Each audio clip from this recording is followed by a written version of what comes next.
This is the story of a man named Stanley. Stanley worked for a company in a big building where he was employee number 427. Employee number 427's job was simple. He sat at his desk in room 427 and he pushed buttons on a keyboard. Orders came to him through a monitor on his desk, telling him what buttons to push, how long to push them, and in what order.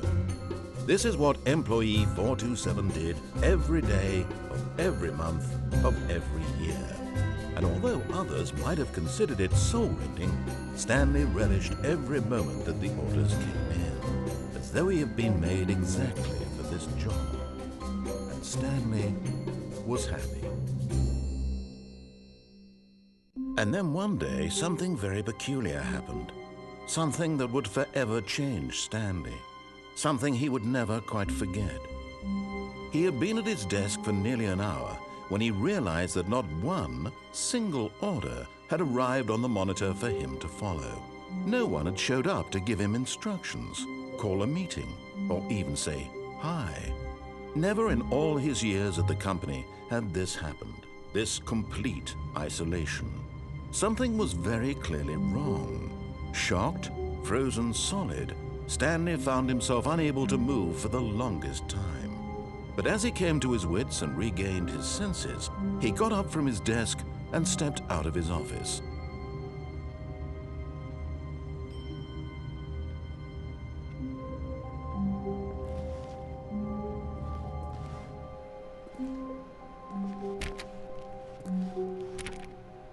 All of his co-workers were gone. What could it mean? Stanley decided to go to the meeting room. Perhaps he had simply missed a memo.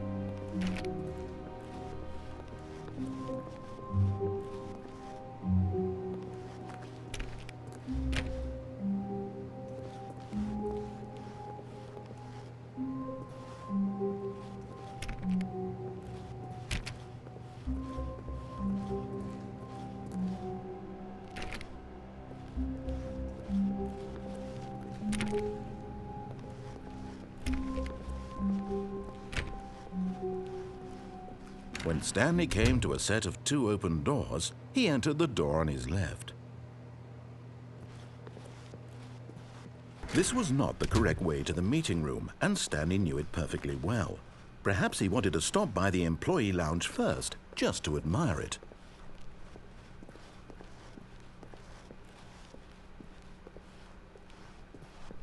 Ah, yes, truly a room worth admiring. It had really been worth the detour after all, just to spend a few moments here in this immaculate, beautifully constructed room.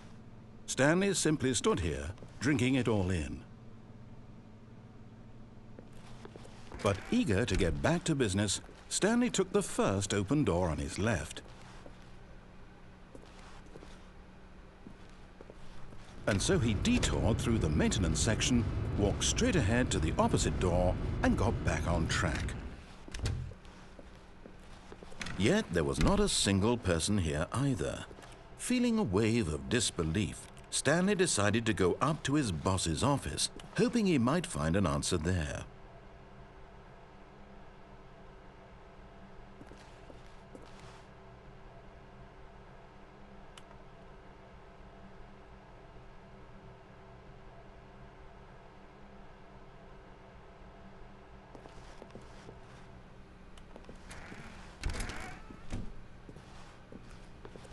Stanley stepped into the broom closet, but there was nothing here, so he turned around and got back on track.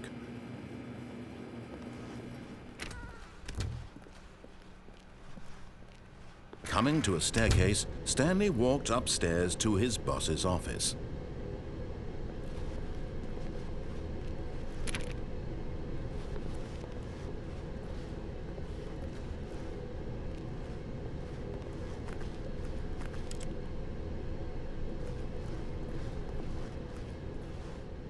But Stanley just couldn't do it. He considered the possibility of facing his boss, admitting he had left his post during work hours. He might be fired for that. And in such a competitive economy, why had he taken that risk? All because he believed everyone had vanished? His boss would think he was crazy. And then something occurred to Stanley. Maybe He thought to himself, maybe I am crazy. All of my co-workers blinking mysteriously out of existence in a single moment for no reason at all. None of it made any logical sense. And as Stanley pondered this, he began to make other strange observations. For example, why couldn't he see his feet when he looked down? Why did doors close automatically behind him wherever he went? And for that matter, these rooms were starting to look pretty familiar. Were they simply repeating? No, Stanley said to himself, this is all too strange. This can't be real. And at last, he came to the conclusion that had been on the tip of his tongue. He just hadn't found the words for it. "I'm dreaming!" he yelled. "This is all a dream." Oh, what a relief Stanley felt to have finally found an answer, an explanation. His co-workers weren't actually gone. He wasn't going to lose his job. He wasn't crazy after all. And he thought to himself, I suppose I'll wake up soon.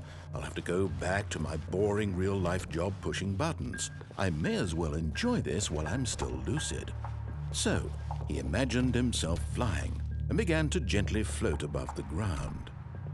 Then he imagined himself soaring through space on a magical starfield, and it too appeared. It was so much fun, and Stanley marveled that he had still not woken up.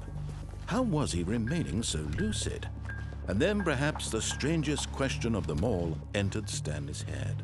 One he was amazed he hadn't asked himself sooner. Why is there a voice in my head dictating everything that I'm doing and thinking? Now the voice was describing itself being considered by Stanley, who found it particularly strange. I'm dreaming about a voice describing me, thinking about how it's describing my thoughts, he thought. And while he thought it all very odd and wondered if this voice spoke to all people in their dreams, the truth was that, of course, this was not a dream. How could it be? Was Stanley simply deceiving himself, believing that if he's asleep, he doesn't have to take responsibility for himself? Stanley is as awake right now as he's ever been in his life. Now, hearing the voice speak these words was quite a shock to Stanley. After all, he knew for certain, beyond a doubt, that this was in fact a dream. Did the voice not see him float and make the magical stars just a moment ago? How else would the voice explain all that? This voice was a part of himself too. Surely, if he could just... He would prove it. He would prove that he was in control, that this was a dream.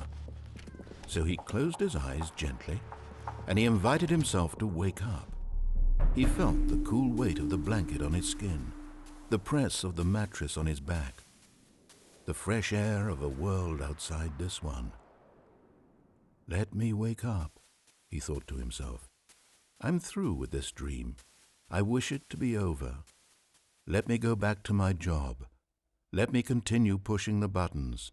Please, it's all I want. I want my apartment and my wife and my job. All I want is my life exactly the way it's always been. My life is normal. I am normal. Everything will be fine. I am okay.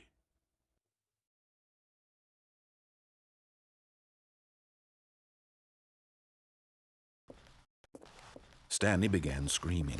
Please, someone, wake me up. My name is Stanley. I have a boss. I have an office. I am real. Please, just someone tell me I am real. I must be real. I must be. Can anyone hear my voice? Who am I? Who am I? And everything went black.